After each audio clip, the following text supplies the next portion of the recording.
పుష్ప సినిమాకు చూడడానికి వచ్చి చనిపోయిన దాంట్లో తప్పెవరిది? ప్రభుత్వందా, పుష్ప సినిమా హీరోదా, డైరెక్టర్లదా, లేకుంటే దాన్ని చూడడానికి వచ్చినటువంటి ప్రేక్షకులదా తప్పు? నన్ను అడిగితే నేనంట ప్రభుత్వానికి తప్పు, ఈ సినిమా తీసిన వాళ్ళది తప్పు, ప్రేక్షకులది తప్పు. ఇలా ఫస్ట్ తప్పు పట్టాల్సింది ప్రేక్షకులను తప్పు పట్టాలి. ఎందుకు తప్పు పట్టాలంటే ఒక్క నుంచి రేట్లు పెరిగినాయని కోర్టులో కేసేస్తే ఆ కేసుకు అసలు దానికి మనం రేట్లు పెరిగినందుకు బాధపడాలా, వీళ్ళు ఇట ఉరికినందుకు బాధపడాలా, దేనికి బాధపడాలి? అసలు ఆ సినిమాలలో ఉన్నదేంది, అందులో సినిమాలో ఏం సామాజిక బాధ్యత ఉంది, అసలు చూడడానికి వీళ్ళు దొరుకుతురుగా వీళ్ళ సామాజిక బాధ్యత ఏంది? ప్రాణాల మీదకి తెచ్చుకునే అంత ఏముంది? ఇవాళ కాకుండా రేపు కాకుండా ఎల్లుండి చూడొచ్చు. ఇదే ఓటేయడానికి హైదరాబాద్ మహానగరంలో చదువుకున్న వాళ్ళు ఇంతమంది ఉంటారు.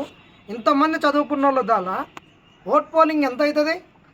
ఓట్ పోలింగ్ అనేటటువంటిది కనీసం 20% కూడా దాటిలో పోయిన సార్ జిహెచ్ఎంసీ ఎన్నికలు అప్పుడు ఇదే టయానికి మధ్యాహ్నం 3 వరకు అప్పుడు నేను పీఓగా కూడా చేసిన. టీచర్లు రాకుండా నన్ను తీసుకుపోతే స్టడీ హాల్లో ఉన్న వాళ్ళని తీసుకొని పోయి పీఓలుగా చేసినాం. 10వ తరగతి పాస్ కాని కూడా 10వ తరగతిని కూడా తీసుకొచ్చి పీఓలుగా తయారు చేసిర్రు.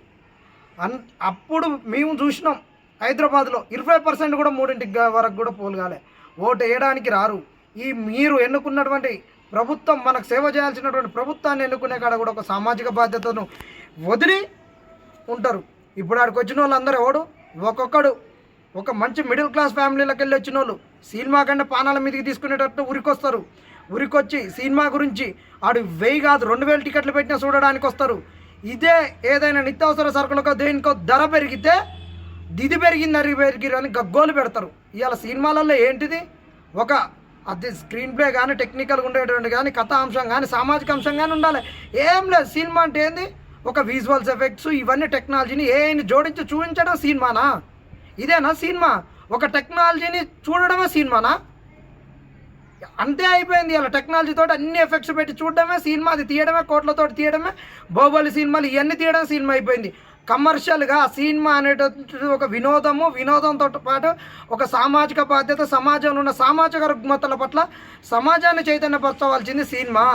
ఇది కాకుండా మొత్తము టెక్నికల్గా ఉపయోగించి లేనిపోని అన్ని విజువల్ ఎఫెక్ట్స్ పెట్టి అన్నీ చేయించడమే ఇవాళ సినిమా అయిపోయింది. దీని వెనక కోట్ల వ్యాపారం చేసుకోవడం, కోట్ల వ్యాపారం కాదు, బ్లాక్ మనీని వైట్ మనీగా చేసుకునేటువంటి ఒక అత్యంత దుర్మార్గమైనటువంటి ఒక పరిశ్రమ ఏది ఉందంటే ఈరోజు సినీ పరిశ్రమలో అందులో మొదటి రంగంలో ఉంటుంది. సినిమా వాళ్ళు, క్రికెట్ వాళ్ళు, ఈ సెలబ్రిటీలు అనుకునేటటువంటి వాళ్ళు, ఈ పొలిటికల్ లీడర్లు వీళ్ళందరూ కూడా సమాజానికి పట్టినట్టు ఒక చీడ పురుగులు.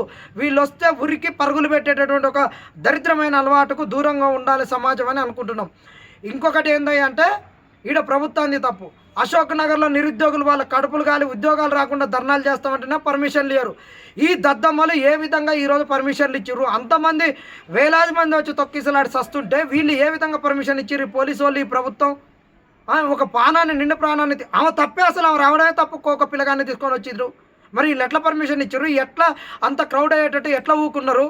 ఇది ప్రభుత్వం తప్పు కాదా? ఇక్కడ ఈడ వీళ్ళ బాధ చెప్పుకోవడానికి ధర్నాలకైతే ఇయ్యనటువంటి ఈ ప్రభుత్వం వాళ్ళకి ఏ విధంగా ఇచ్చిందని కూడా మేము ప్రభుత్వాన్ని నిలదీస్తున్నాం. ఇంకా హీరో ఎవడైతే ఉన్నాడో ఇవాళ నిన్నటి వరకు అడ్వాన్స్ బుకింగ్లో 500 కోట్లు వచ్చినాయి. ఇంకా ఒక 2 నెలల తర్వాత ఓటీటీకి ఇచ్చుకుంటే ఒక 100 కోట్లు. ఈ విధంగా విపరీతమైన డబ్బు సంపాదించుకున్నటువంటి ఒక హీరో, ఒక సామాజిక బాధ్యత లేనోడు, ఒక దగులుబాజిగాడు ఈరోజు మరి ఎందుకు ఒక ఎక్స్క్రిషన్ ప్రకటించలేదు ఇంతవరకు?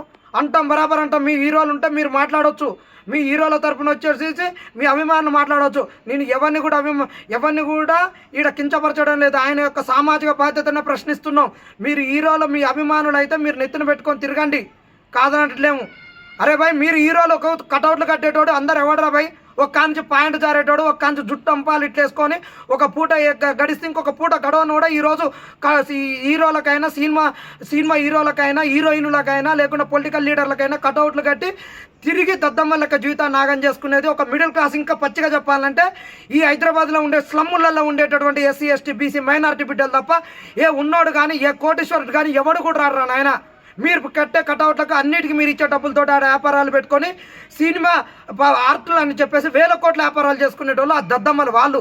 మన వల్ల అందరు బాగుపడుతున్నారు. ఇంకోసారి మీరు తెచ్చుకొని బతుకురి.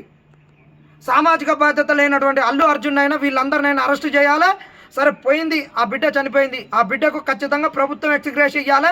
ఇంతమందిని క్రౌడ్ అయ్యేటందుకు బాధ్యత లేకుండా వాళ్ళకి పర్మిషన్ ఇచ్చింది ప్రభుత్వం ఎక్స్గ్రేషియా ఇవ్వాలి, సినిమా హీరోలు ఇవ్వాలి. ఇంకొకసారి ఎవడు కూడా ఇలాంటి వాటికి పోవద్దని కూడా మేము ప్రజలను వేడుకుంటున్నాం. మీరు పోయినా కానీ మేము ఇటనే తిడుతుంటాం. మీరు సామాజిక బాధ్యత తెచ్చుకొని బతుకుర్రా నాయనని మేము చెప్తున్నాం.